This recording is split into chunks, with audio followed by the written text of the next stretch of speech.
Random legal fact, why do we call the courtroom the courtroom? The term courtroom dates back to when subjects of kings and queens would settle disputes in trial by combat. These battles occurred in a room set aside by the king in the king's court, called the courtroom. My name is Attorney Tom, and Mr. Nook has sent me on your For You page to inquire about the whereabouts of the bells that you owe him. I am instructed to grant some leniency if you send this to a colleague who owes more bells than you. Please respond at your earliest convenience, or we will pursue legal action.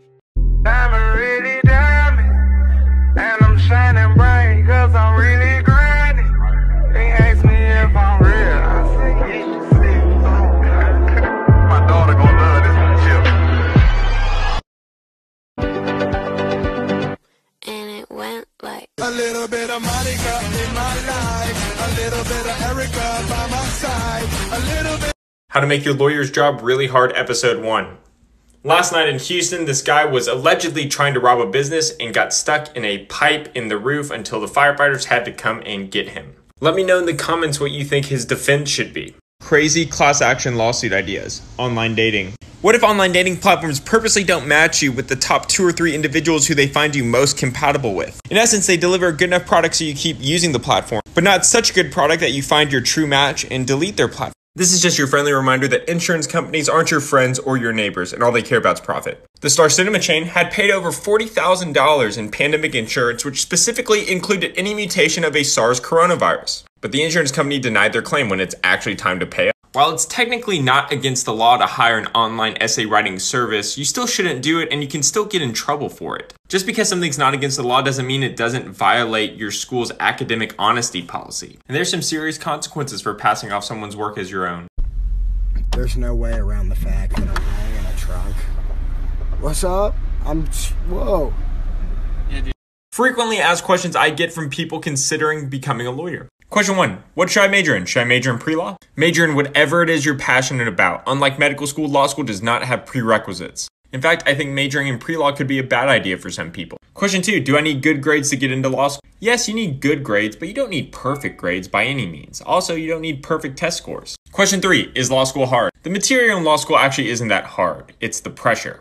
Your only grade in law school is the final, and they do this on purpose because in the real world as a lawyer, you only get one shot to help your clients. You don't get a redo. How important is it to go to a highly ranked law school? If you want to be a corporate lawyer, it's probably important, but if not, it's not a big deal. Just make sure you go to an accredited law school. Is law school worth the investment in 2020? Law school is very expensive, but in my opinion, it's absolutely worth the investment. How many hours a week do you work? Before the outbreak, I probably worked close to 65 to 70 hours a week, but I have my own law firm and I'm the only attorney at it. Last question. Do you like being a lawyer? Absolutely. I get to make a real difference and fight for... I wanna be a friend.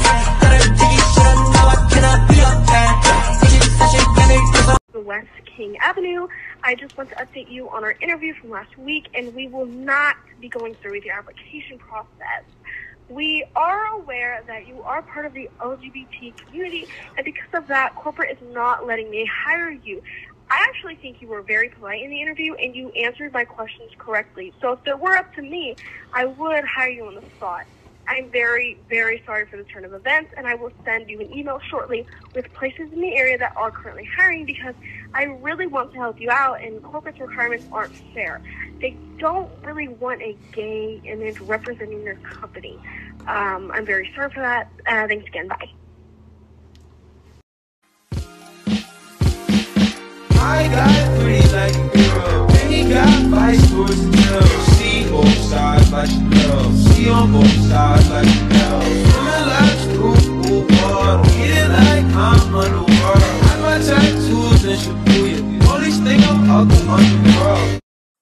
Come with me, and you'll be in a world of OSHA violations. So about 2 weeks ago, I announced a giveaway for AirPods. And only about 2 or 3 people participated in it. And I've been trying to get in touch with the winner, but she hasn't responded to me. Emily, you're a badass healthcare worker, and I want to buy you AirPods. Please message me. If I don't hear from you by Thursday, we'll have to do it again. Will Life 360 be legally forced to be taken off the App Store if it gets a 1-star rating? No, this whole movement started because there's a similar trend in China to do the same thing for a popular homework app. But in China, an app gets removed if it reaches 1 star, but that doesn't exist in America. Can banks or debt collectors seize your $1,200 stimulus check if you owe money? Yes, the US Treasury Department has unfortunately said that this is legal. At least according to the article that I read, Chase is the only bank that has committed to not siphoning stimulus check. Update, Emily responded and she's getting her AirPods. She should get them by the end of the week. Thanks for the help, everybody, and I'll probably do another giveaway soon. But next time, let's get more than 2 participants, okay? Hey, Tommy69, do you think I care that your name is also Tommy? Hell yes, I do. That's awesome. Real Lawyer explains TikTok's privacy policy part 1. What information does TikTok collect? Here's the information that TikTok collects automatically. Now, the most important phrase in that is other network activities, such as, meaning in theory they can collect more. Don't ban me. Hey TikTok, so fellow attorney Ethan Ostroff and I are going to be starting a series about legal tips for influencers. Over the past few months, Ethan and I have been fortunate enough to meet tons of creators, and we've realized that there is a commonality of some of the legal questions they ask. The first video, which I'm releasing simultaneously with this one, covers why influencers should consider forming a legal entity to protect themselves and their internet assets. So if you are an influencer or you want to be an influencer, make sure you check both Ethan and I's videos out and ask us questions if you want. We're here to help. Legal Tips for Influencers, Episode 1. When and why should an influencer form a legal entity? Not everyone needs to formalize their business, but as a general rule, if you have over 100,000 followers or if you engage in any transactions as a result of your social media, you should seriously consider it.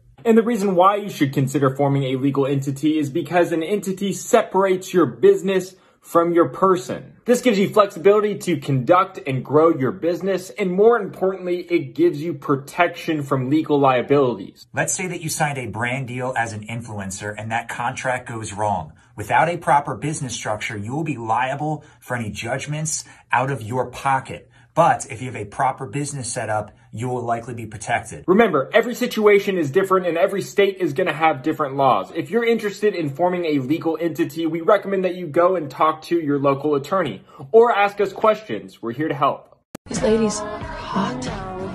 They're so very hot. So much things to like so sweet. An officer orders you out of the car, here's what you need to do. Officer, I'm getting out of the car and I'm gonna get my phone so I can continue to record this conversation. Then you're gonna roll up the windows, get out of the car, and shut the door. The reason why you do this is because you don't want to give the officer further opportunity to search your car using the plain view doctrine.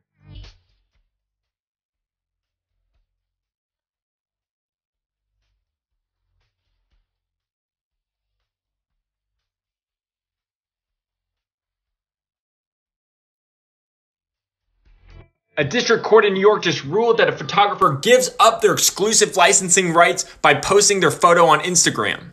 I think this case is going to be appealed, but if the opinion is upheld, it could have huge consequences for the legal framework of social media. So as we know, I run track with these, but the shoes have been making it super hard to run, so I wanted to use my spikes instead. So then I jump in my car, drive to the nearest track because that's the only place I can run with the spikes, and because the city of Austin has said that outdoor workouts are allowed during quarantine.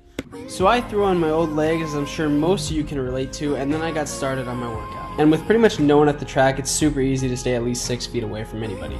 Anyways, so as I'm working out, because that's my job, a cop pulls up on the grass and then tells us that we all have to leave. Of course I understand, we're just trying to keep everyone safe, so I got all my stuff together and I got ready to head out. Again, I understand it, but when an outdoor workout is one of the things that the city persuades you to do, and someone like me can't do it at a track, it makes it super difficult to get outside and work out. I guess I'm gonna have to do one of those marathons in my front yard or something.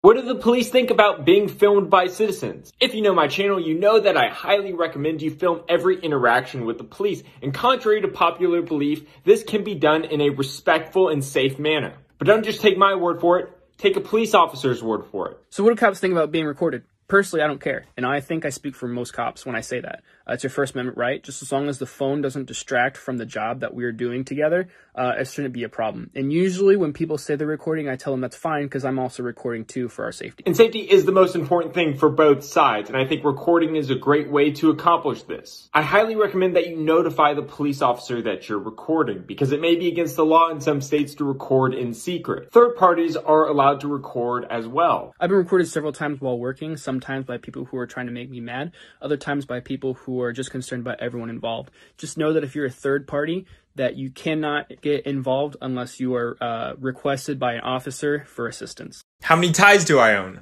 So these are all the ties that I wear. They're color coordinated. I probably wear red ties the most. This is probably my favorite tie, but there's hardly a good opportunity to wear it. I also have a bag full of more ties that I don't. I also probably have about 5 more ties at my office. Nobody asked. I'm giving away these 19 ties. As per my last video, these are the ties I use. These are the ties I don't use. About half of them are from Joseph A. Bank, but there's some other brands as well. Maybe you have a job interview coming up. Make a video, tag me in it.